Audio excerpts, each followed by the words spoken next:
Thursday Night Tailgate, where the spotlight is always on the positive. Tune in Thursday night from 8 to 10 p.m. Eastern Time to hear your favorite NFL legends, players, and coaches sharing their stories. Now back to Chris and Bob. I wouldn't joke about anything else that happens here tonight. And now back in making his 8th appearance with us on the Kaiven Foods guest line, and the 4th member of our 2017 Thursday Night Tailgate Guest Hall of Fame class is former Dolphins Pro Bowl linebacker Richmond Webb. Let me remind you about Richmond's background. He is from Dallas, Texas, played his college ball at Texas A&M, where he was named All-Southwestern Conference in 1989. He was also a team captain that season and the winner of the Aggie Hart Award. He was a part of 2 Southwestern Conference championship teams in 1986 and 87. He was a first-round draft pick, the 9th overall selection by the Miami Dolphins in 1990.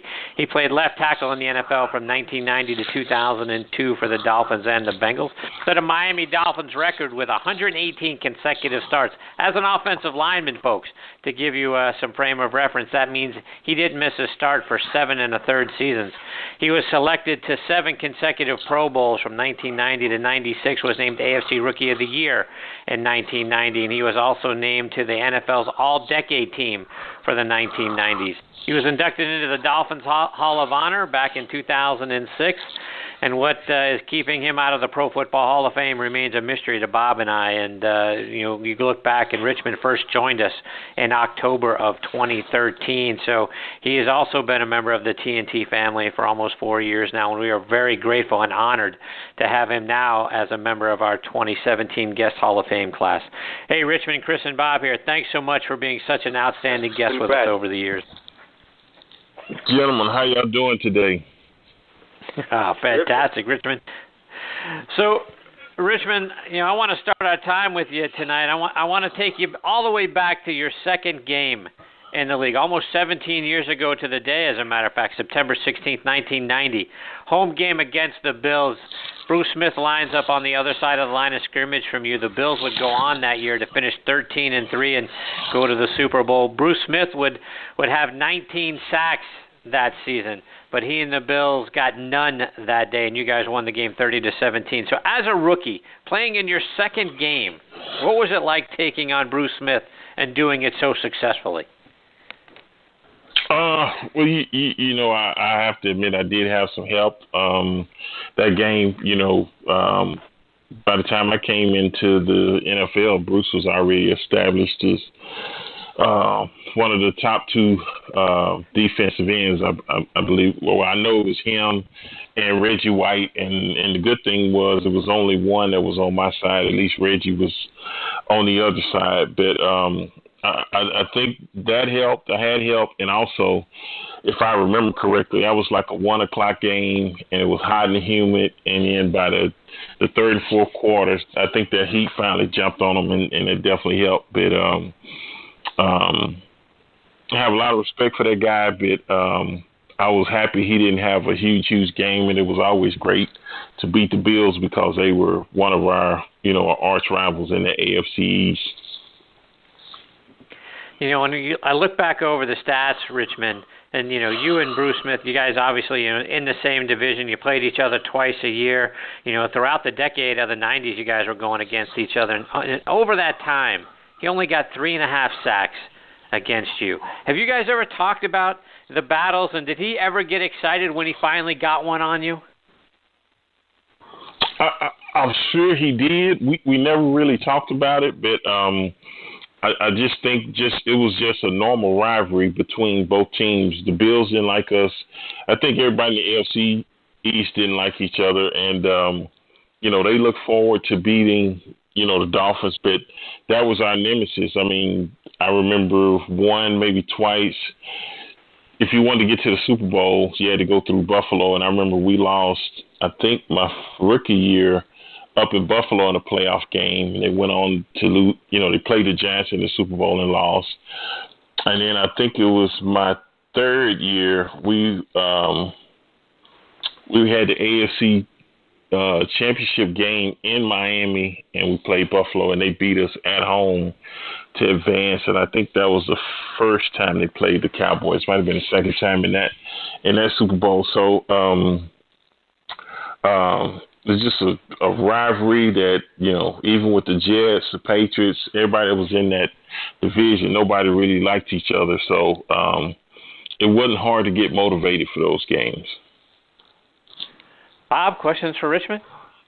Congrats again, Richmond, and it's always a pleasure to speak with you. And I want to ask you, Richmond, about Texas A&M. To me, that's a fascinating school because we think about it up this way. We think of a place with almost a type of a military atmosphere, very good academically. How tough was it for you as far as making the transition to college, Richmond, as far as balancing time and athletics? I'm sure you learned a lot down there. Yeah, and like you said, great school, probably best school in the country. And, the thing about A&M that I remember academically, it is tough no matter what your major was. And I guess we kind of had a saying before. Most people never said they graduated from A&M. They said we got out. So it was happy. If you got out with a degree, you felt it was good. But academically challenged, but big on tradition, big on network, and Aggies keep up with each other, and Aggies support each other. So I couldn't have chosen a better university to attend and play football. So I'm an Aggie for life. And then you find yourself in the NFL playing under a legend, Don Shula, for 5 or 6 years, Richmond. I mean, I'm sure you've been talked about him so many times before, but if you had to narrow it down to his strengths and what makes him the great Hall of Famer that he is, what did you like most about him? I think his strength was he was consistent, and he was big on discipline. He was big on not making mental errors to beat yourself, and that was formed. And I guess once he got the core group to buy into it, everybody else followed around. So he was just huge, and he always seemed like he could find a way to win games and stuff like that. And he was a legend even before I got there. And I think talking to some of the guys that played for him back in the 70s, they said he wasn't as tough as when I was there. He was going 3-a-days and stuff like that. But he was just very smart coach and knew how to get the best out of his players. I think that's what made him a Hall of Fame coach. Richmond, one more before we let you go. And a little earlier on in the show, we had E.J. Jr. on, and he said, pass along to Richmond Webb that I still know how to beat him in pass rush. What does he mean by that? That's a funny story. I love E.J. Jr.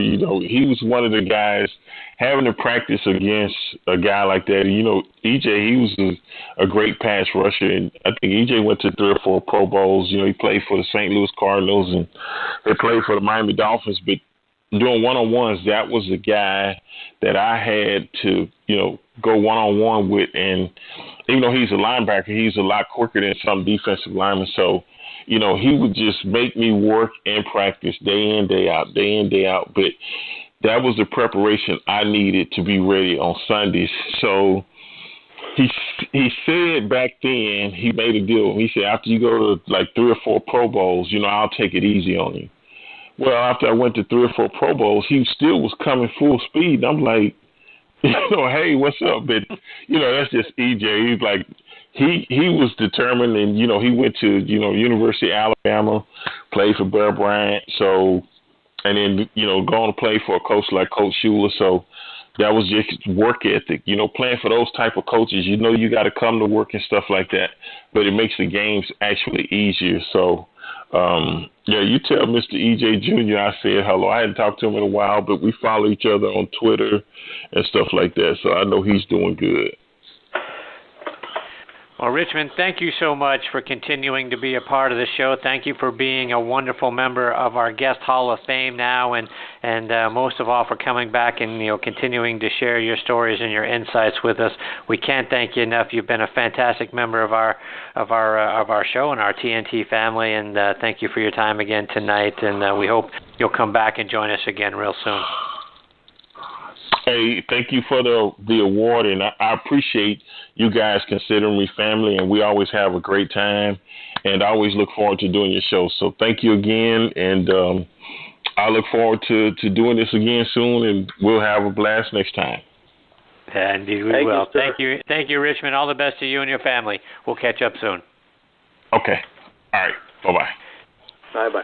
That is former Dolphins Pro Bowl left tackle Richmond Webb, and great story with E.J. Jr. You got to wonder what the battles between those two guys was like at practice, Bob.